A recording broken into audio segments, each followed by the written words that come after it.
Hey y'all, this is William from Perma Pastures Farm, and today I'm going to show you guys how to sharpen a knife. Now, the method I'm going to show you guys is going to be applicable to all kinds of knives that you're using, except for serrated knives and like curved blades where they curve into the edge of the knife, if that makes sense. This process is going to apply to basically all knives. I use this same process on kitchen knives, butcher knives, carving, sloyd knives, stuff like that. It's an easy, foolproof method. The hardest part about doing this, about sharpening knives, is holding a consistent angle. So once you get the angle figured out, once you get that muscle memory figured out, sharpening knives is pretty easy. I'm using pretty inexpensive stones. They're the sharp Pebble combination stones.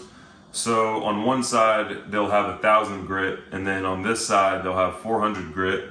And then on these other stones, there's 8,000 grit and 3,000 grit on that side. And then you want to make sure you soak your stones first on wet stones, so water stones. If they're oil stones, you don't want to do this part, just skip this part, you want to use oil. But on these water stones, you want to soak them in water until the bubbles basically stop coming out of the stone. The sharp Pebble ones are, I think, about 30 bucks per stone, somewhere around there. You can buy the more expensive ones, but it's really not needed, especially for home use. So the first thing I'm gonna do, this is a very dull knife. I just made sure it was dull on some steel real quick, so it just won't even cut paper. So we're gonna turn this into something sharp. All right, the first thing I'm gonna do is find the angle on the knife. And I wanna make sure there's water on the stone, just a small amount. So I wanna find the angle on the knife. So if I hold it flat and I lift up the spine, I'll see the edge come into contact with the stone. Let me move the camera around so you guys can get a better view. All right, that should be a little bit better for you guys. So the first thing I'm gonna do is I'm gonna make sure there's a little bit of water on here.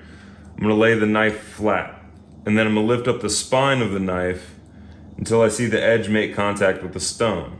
And for chef's knives, that's usually a 25-degree angle. That's what this is.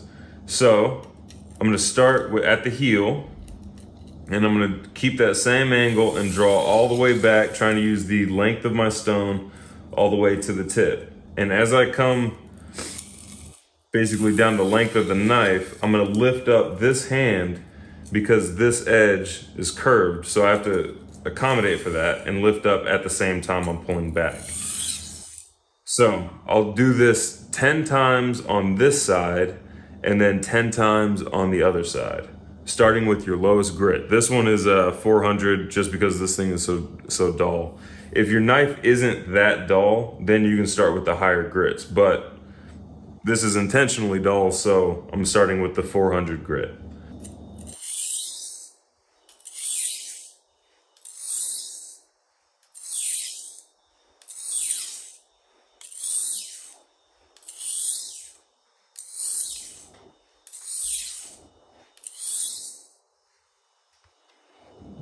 All right, now I'm gonna feel the edge to see if I can feel a burr. And a burr is just as you're removing material on this side, it's lifting the edge on this side. So it's this curled over piece that you should be able to feel with your thumb. If you're not feeling it across the entire length of the blade, then you still need to keep going. But we'll do it in intervals of 10 just to make it easier on yourself. So we'll do 10 times on this side.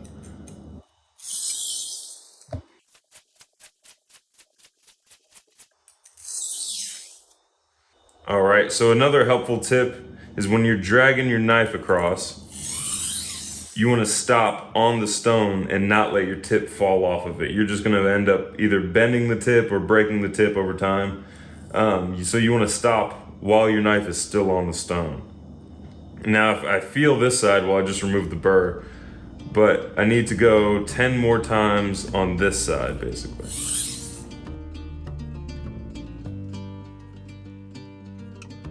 All right, so now that there's a burr on both sides, it's across the entire length of the blade, I'm gonna go ahead and graduate to the next level grit, which is 1,000.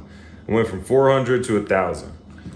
You can also do this with wet or dry sandpaper. It doesn't have to be sharpening stones. My carving knives, I usually use wet or dry sandpaper.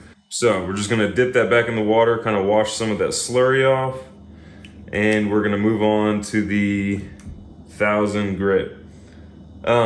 One thing important, probably want to keep in mind, is to pull the knife towards you instead of pushing the edge away from you. You can sharpen it that way, but if you're just starting out, I definitely wouldn't try it, because if your knife edge catches on the stone, well, you got to now flatten that mark out of the stone and also restart because you just messed up your edge. So pull the knife towards you instead of pushing the edge away from you. So we're on 1,000 grit now. I'm gonna continue with the 10 times on each side. I should only have to do 10 times total on each side because I know that's a consistent edge along the length of the blade. So we'll go ahead and do that. All right, now I'm gonna check to make sure I have the right burr. It's still the same along the entire edge of the knife. I'm gonna switch out stones now. So that's the 400, 1,000. Now I'm gonna switch to the 3,000, 8,000, and I'm gonna start on the 3,000 side. And there's gonna be a bunch of different ways people sharpen knives on wet stones. I'm just showing you how I do it, and it's been effective every single time I've done it this way. I carve spoons, we butcher animals or process animals. We do all that stuff with this method of sharpening. So I know it works. Some people are gonna disagree with me. That's all right. Add a little bit of water, and we're gonna do 10 times on this side. I'm gonna do it 10 more times on each side just to double check. All right, we're good to go on that. And remember, you can repeat 10 times on each side as often as you need to on any grit. On this last grit, this 8,000 grit, we're actually going to do that. I'm gonna go 10 times on each side, and then 9 times on each side, and then 8 times on each side, and continue all the way down until I get to 1, and then we'll move on to the next step.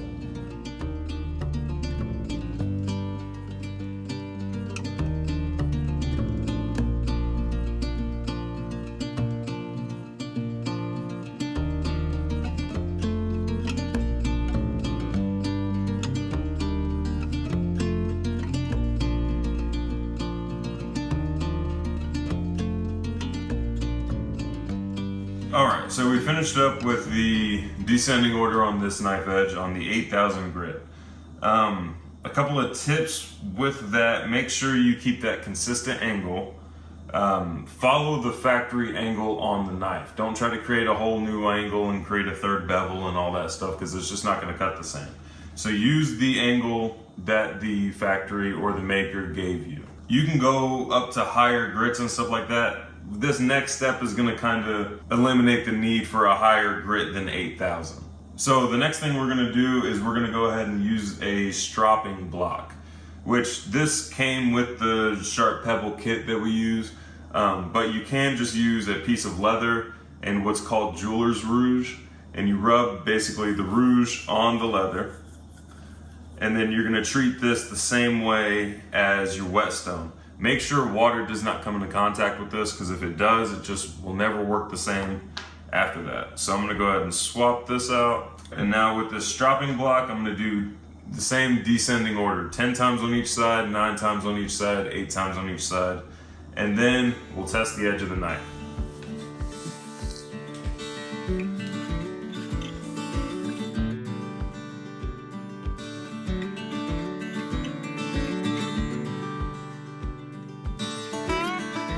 All right, so now that the stropping is done, we're gonna go ahead and do an edge test. Before that, I should also mention that when you're stropping, you only pull back on it. You do not push at all, ever, because it'll just catch in the leather and then you just ruined your strop. So remember to always pull back on your strop. And if let's say you sharpen your knife all the way up to 8,000 grit, and you want to maintain that edge. You don't have to go through every step of every grit like we just did. You can, if you strop often, it limits the amount of times you have to sharpen your knives, basically. So if you keep it sharp, you don't have to go through this whole process again. With carving knives, I'm constantly stropping. Like every 5 to 10 minutes, I'm re-stropping my knives so I don't have to go through this whole process again. All right, so let's test to see if this will cut now. Yep, seems to be cutting pretty well. All right, so that's done. I would show you that it would shave if I had any hair on my arms left. I'm sharpening knives constantly. So now that we have a sharp edge, this is pretty much done. Like I said, just make sure you strop often and you don't have to re-sharpen your knives all the time, as long as you strop often with a leather strop and jeweler's rouge. You can get most of this stuff online. We're not sponsored by Sharp Pebble at all. I know it might look like that. It's just the stuff we use. It's easily accessible to most people. You can buy the stuff on Amazon.